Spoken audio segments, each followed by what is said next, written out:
de sigilen bɛ jamana kɔ kan I b'a fɛ ka I sen no tunga lafiya ka projet kura o la o projet dɔ de u bɛna cité ni ka o de jɔ tungarangew ye banakɔrɔnikaw olu fɛ yen nɔ cité min ni a bɛna jɔ hectare 1 o de sanfɛ hectare min yɛrɛ ni ale lamunumunen do so 20 o de bɛna jɔ cité in kɔnɔna la a so 20 bɛɛ n'i ka yɔrɔ de do a kɔnɔna la denmisɛnw ka kulonkɛ yɔrɔ b'a kɔnɔna la fiɲɛ sama yɔrɔ b'a kɔnɔ ka taa se farikolo ɲɛnajɛw olu ma o bɛɛ bɛ cité in o kɔnɔna la cité in yɛrɛ parcelle 1 o ye titre foncier de min n'ale musaka ye sefa wari 4,400,000 ani 100,000 ye I bɛ se ka a sara yɔrɔnin kelen walima I bɛ se ka sara san 1 kɔnɔna la walima ka taa se kalo 18 o ma n'i tilali I ka terrain o sarali la sa I bɛ se ka I ka so jɔ ka kɛ villa hakɛlama ye walima I bɛ se ka jɔ ka kɛ étage ye tunga lafiya maaw olu ka bolo kan n'i ka wari yɛrɛ bɛ I bolo I bɛ se ka I ka so jɔ I kelen ye walima ni wari t'i bolo fana o yɔrɔnin na I bɛ se ka I sen no tunga lafiya maaw olu ka tɔn o la n'an b'a fɔ ma nanzarakan na n'an b'a fɔ ma ko tɔntin tunga lafiya walasa ka se ka I ka so ale jɔ cité o kɔnɔna la o t'a bannen dɛ tunga lafiya maaw bɛna tila ka immeuble fana jɔ cité in kɔnɔna la immeuble min n'i bɛ se ka appartement o san chambre 3 de b'a kɔnɔna la ale ni salon 1 a musaka bɛ t'i jɔ sefa wari 15,000,000 la ka taa se sefa wari 17,000,000 ma I bɛ se ka o fana sara dɔɔni fo ka taa se san 2 ani tila ma.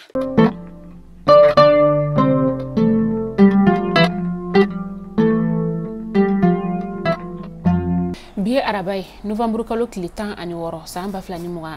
an bɛ aw bɛɛ lajɛlen fo yan fo aw sigiyɔrɔ la danti foli min na ka sababu kɛ sanga n'a ka wagati a b'aw sigi ni ka an ka kunnafoni ka ale makɔnɔ Mali kunnafoni.net ale jabaranin kan ka daminɛ tɛnɛ fo ka taa se juma ma kunnafoni min an b'a lase aw ma sanga n'a ka wagati anw tɛ sɛgɛn anw tɛ ɲinɛ foli belebeleba an b'a ta ni ka lase aw ma ko kura a y'aw bisimila kunnafoni ale waati selen ne.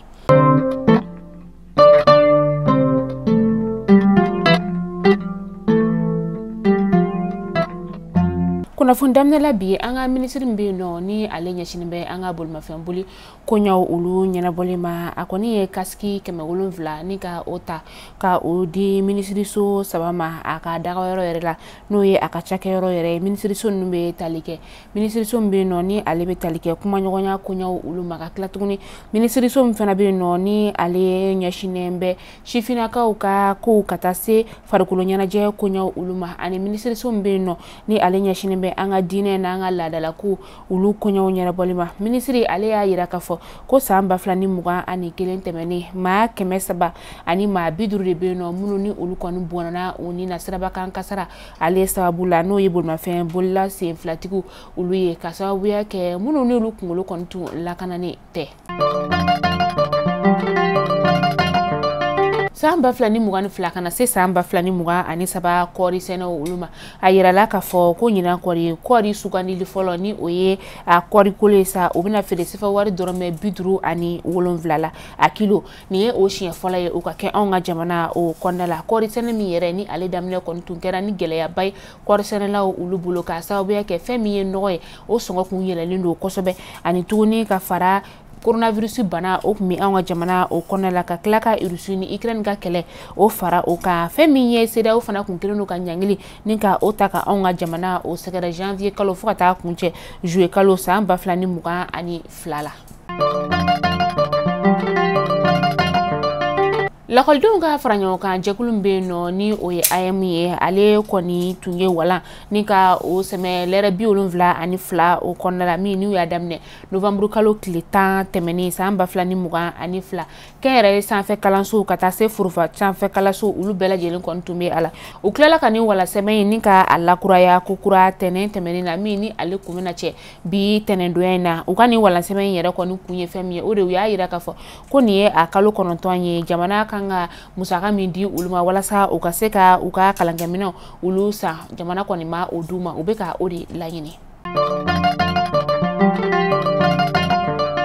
An bɛ taa kulukorokaw olu fɛ yen nɔ balofɛn ale sɔngɔ kɔni dɔ bɔra ale la dɔgɔkun tɛmɛnen na a yirala k'a fɔ ko ɲɔ o sɔngɔ bɛ ka feere ni wagati na a kilo sefa wari dɔrɔmɛ 90 kalo tɛmɛnen na a tun bɛ ka feere sefa wari dɔrɔmɛ 100 ani dɔrɔmɛ 10 fɛn min ye kenige ye ale tun bɛ ka feere sefa wari dɔrɔmɛ 90 ni wagati na a bɛ ka feere sefa wari dɔrɔmɛ 70 shɔkisɛ o tun bɛ ka feere sefa wari dɔrɔmɛ 100 ani 50 nka sisan ale bɛ ka feere sefa wari dɔrɔmɛ 100 la malo Gambia ka o bɛ ka feere sefa wari dɔrɔmɛ 100 la jagokɛlaw ulu y'a yira k'a fɔ ko n'i y'a ye ko dɔ kɔni bɔra balo ale sɔngɔ la k'o sababu ye balo kuraw ulu bɛ ka don sugu kɔnɔnaw la. An bɛ taa Beredugu dugu o la. Beredugu ale bɛ to min ya lamini na. Kalogɛlɛn diinɛ tigilamaw kɔni ye bingani ta ko kura ni ka nin dugu kofɔlen ale sɛgɛrɛ tɛnɛn tɛmɛnin na nɛgɛ kanɲɛ 16 o wagati. A yirala k'a fɔ ko maa kɔni ma bɔnɛ ani nahanga u ka so u ka taga se u ka balo ma u kɔni tasuma don la ni ka olu bɛɛ jeni. K'aw hakili jigin k'a fɔ ko nin dugu kofɔlen yɛrɛ kɔni bingani wale taara ka ale sɛgɛrɛ novembre kalo tile 9 tɛmɛnin yɛrɛ la nkɔrɔ. Maamarafɛntigi lakodɔnbali dɔw fana kɔni tun bɛ bolimafɛn sen fila la olu fana kɔni ye bingani wale ni ka o ta novembre kalo tile 14 tɛmɛnen ka tojɛla garuguna dugu ni ka o sɛgɛrɛ ni dugu kofɔlen kɔni bɛ Gabero sigida la. Gabero ale bɛ Gawo o mara la u kɔni donna ni dugulama ninnu kan ni marifaci mankan de ni maamarafɛntigi ninnu yɛrɛ kɔni taara ni dugulamaw olu ka bagan bɛɛ lajɛlen ye ka tila tuguni maa kɔni ma bɔnɛ ani na dɛ wa maa fana ma jogin.